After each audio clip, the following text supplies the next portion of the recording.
నమస్కారం. Welcome to Mitra media. ఈరోజు మీ ముందుకు నిన్నటి ఎపిసోడ్లో జరిగిన వింత రచ్చ గురించి చెప్పబోతున్నాను. అలాగే బిగ్ బాస్ హౌస్లో ప్రస్తుతం జరుగుతున్న జగన్ నాటకం గురించి నా అభిప్రాయాన్ని చెప్పబోతున్నాను. మిమ్మల్ని గనక నా అభిప్రాయం నొప్పించి ఉంటే గనక క్షమించమని అభ్యర్థిస్తాను. ఇక విషయంలోకి వెళ్తే, నెంబర్ 1, భరణి శంకర్ అండ్ దమ్ము శ్రీధ ఎంట్రీ గురించి. ఈ ఎంట్రీ వారిద్దరికీ పెట్టిన ఓట్ల గురించి చూస్తూ ఉంటే గనక చేసిన నేరం నాణ్యంగా తప్పించుకునే విధంగా ఉన్నది అని నేను అనుకుంటున్నాను. ఎందుకంటే శ్రీజాను ఎలిమినేషన్ చేసిన విధానంపై రచ్చ అవుతుంది. ఈ మచ్చ రచ్చ తగ్గాలి అన్న, షోకి ఇబ్బంది రాకుండా ఉండాలి అన్న ఉద్దేశంతోనే శ్రీజాని మరలా బిగ్ బాస్ హౌస్లోకి రీఎంట్రీ ఇచ్చారు అన్నది నా అభిప్రాయం. అయితే మరలా ఒక కామనర్ హౌస్లో ఉండకూడదు అనే భరణి గారిని కూడా హౌస్లోకి పంపారు అని అనుకుంటున్నాను. భరణి గారే ఎందుకు, ఫ్లోరా కానీ శ్రేష్ఠ కానీ ఎందుకు పంపరు? ఎలాగో అగ్ని పరీక్షలో వచ్చినటువంటి కామనర్స్ను మీరు పంపరని మాకు తెలుసు. భరణి గారే ఎందుకంటే కామనర్స్ కాంపిటీషన్గా ఉండకూడదనే మీ అభిప్రాయం. ఫ్లోరా శ్రేష్ఠ అంతగా ఫాలోయింగ్ లేనివారు కాబట్టే అనారోగ్యంతో ఉన్న, గాయాల పాలైనా సరే భరణి గారినే మీరు తిరిగి మరలా హౌస్లోకి పంపారు అన్నది నా అభిప్రాయం. అంతేకాదు, అనారోగ్యం కారణంగా హౌస్లోంచి బయటికి వచ్చిన ఆయుష గనక వస్తే మరలా శ్రీజాది పై చేయి అవుతుంది. ఎందుకంటారా? శ్రీజాని ఎదుర్కోవడం ఆయుష వల్ల కాదు. ఎందుకంటే ఆయుషకు ఓట్లు వచ్చేలాగా ప్రస్తుతం హౌస్లో ఎవరు కూడా కనెక్ట్ అయ్యలేరు. ఆమెకు కనెక్ట్ అయిన రాము, గౌరవ్, నిఖిల్ అందరూ కూడా ఆమె మీద ఆధారపడ్డవారే. ఆమెను గట్టెక్కించేవారు ఎవరు కూడా లేరు అన్నది నా అభిప్రాయం.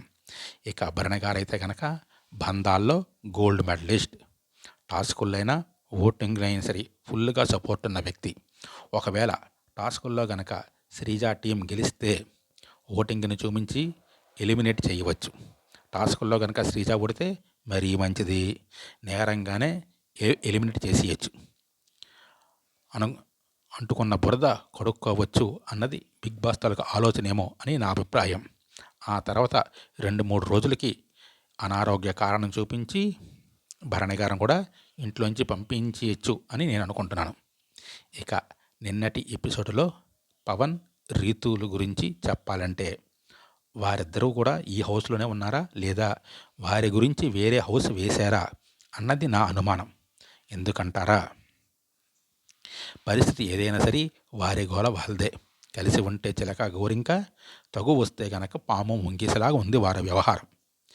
ఏదో ఆట విడుపుకు అన్నట్టు ఇతరులతో కలవడం, అది అయ్యాక మళ్ళీ వారిద్దరి లోకం వారిదే అన్నట్టుగా వారి వ్యవహార శైలి ఉంది. ఇక దివ్య, నిఖిత, వేలమూరి గురించి చెప్పాలంటే ఈమె ఒక డాక్టర్, పైగా అగ్ని పరీక్షించి వచ్చిన కామనర్. పైగా సీజన్ ఆరంభం అయిన తర్వాత 2 వారాల తర్వాత హౌస్లోకి వచ్చింది. ఈమె మీద అగ్ని పరీక్షలో మంచి అభిప్రాయం ఉండేది. The best player of the season కాగలదని నా అభిప్రాయం. అలాగే ఈమె వచ్చే సమయానికి భరణి గారు కాంపిటీషన్లో మంచి లీడ్లో ఉన్నారు. అది చూసి ఈమె హౌస్లోకి వచ్చాక అతనితో కలిసి మంచిగా ఆట మొదలుపెట్టింది. అంతేకాదు, భరణి గారి బంధాల్లో ఈమె ఒక ప్రధాన పాత్ర కూడా పోషించింది. అంతేకాదు, అతని కోసం హౌస్లో అందరినీ దూరం చేసుకొని కొందరికి టార్గెట్ కూడా అయ్యింది. పైగా ఈమె గనుక కామనర్స్తో కలిసి ఆడి ఉంటే ఈమె ఆట మరోలా ఉండేదేమో. కానీ అప్పటి కామనర్స్ మీద ఉన్నటువంటి వ్యతిరేకత కారణంగా ఈమె సెలబ్రిటీస్తో కలిసిపోయింది. భరణి గారు ఎలిమినేట్ అయిన సమయంలో ఈమె బాధపడిన తీరు చూస్తూ ఉంటే వారిద్దరూ కూడా రక్త సంబంధీకులేమో అనిపించింది. దివ్యను అగ్నిపరీక్షలో గెలిచి ఫైనల్గా హౌస్లోకి సెలెక్ట్ కాని సమయంలో నేను చాలా బాధపడ్డాను. అలాగే తిరిగి హౌస్లోకి ఎంట్రీ ఇచ్చిన సమయంలో చాలా సంతోషించాను. కానీ భరణి గారు రీఎంట్రీ సమయంలో ఆ తర్వాత ఆమె ప్రవర్తన చూస్తూ ఉంటే గనక చాలా రోతగా, అసహ్యం వేస్తూ ఉంది. సీజన్ స్టార్టింగ్లో కామనర్స్ మీద అసహ్యం ఉండేది. ఇలాంటి వారు కూడా ఉంటారా అనిపించేలా ఉండేది. వీరేమిట్రా ఇలా ఉన్నారు అని కూడా అనిపించేది. కామనర్స్ ఒక్కొక్కరు కూడా ఎలిమినేట్ అవడంతో కళ్యాణ్, పవన్ ఇద్దరు కూడా జాగ్రత్త పడ్డారు. ఇప్పుడు దివ్యను చూస్తుంటే కనుక ఒకప్పుడు కామనస్లా ప్రవర్తిస్తున్నది అని నాకు అనిపిస్తుంది. ఇలా ఉంటే ఆమె ఆట కష్టమే మరి. ఇక సంజన గలరాణి, ఈమె మీద సీజన్ స్టార్టింగ్ నుంచి నాకు సదభిప్రాయం లేదు. దొంగతనాలు, ఇష్టం వచ్చినట్లు మాట్లాడటము, ఈమె ప్రవర్తన నాకు నచ్చలేదు. పైగా ఇలాంటి వ్యక్తిని ప్రోత్సహిస్తున్న బిగ్ బాస్ మేనేజ్మెంట్ మీద కూడా నాకు చాలా కోపం వచ్చింది. కానీ పవన్ రీతు గొడవలు అవుతున్న సమయంలో ఈమె వచ్చి పవన్ రీతుని తోడడం మంచిది కాదని చెప్పిన తీరు చూస్తుంటే గనక నాకు చాలా నచ్చింది. For the first time Sanjana Galrani గారు ఈ సీజన్లో నాకు నచ్చారు. ఇక తనూజ, ఈమె గురించి మాట్లాడకుండా ఈ సీజన్ పూర్తి కాదేమో అని నా అభిప్రాయం. ఎందుకంటారా, ఈమె ఈ సీజన్ విజేత అని బిగ్ బాస్ మేనేజ్మెంట్ అభిప్రాయం అన్నది నా ఉద్దేశం. మొదటి టాస్క్ అయిన తర్వాత శ్రీజ విజేత అని ప్రకటించిన మాధురి మీద తనూజ విరుచుకుపడ్డ తీరు చూస్తుంటే కనుక ఎవరికైనా అస్సలు నచ్చదు. పైగా ఈమె హౌస్లో చేసే పనులు రెండే రెండు. ఒకటి అరవడం ఇంకొకరి మీద, రెండు ఏడవడం. మధ్యలో ఇమ్యానుల్ మరియు కళ్యాణ్తో కలిసి ఇతరులతో చాడీలు చెప్పడం. టాస్కులు ఆడాలి అంటే కనుక ఈమెకి ఒకరి సహాయం కావాలి.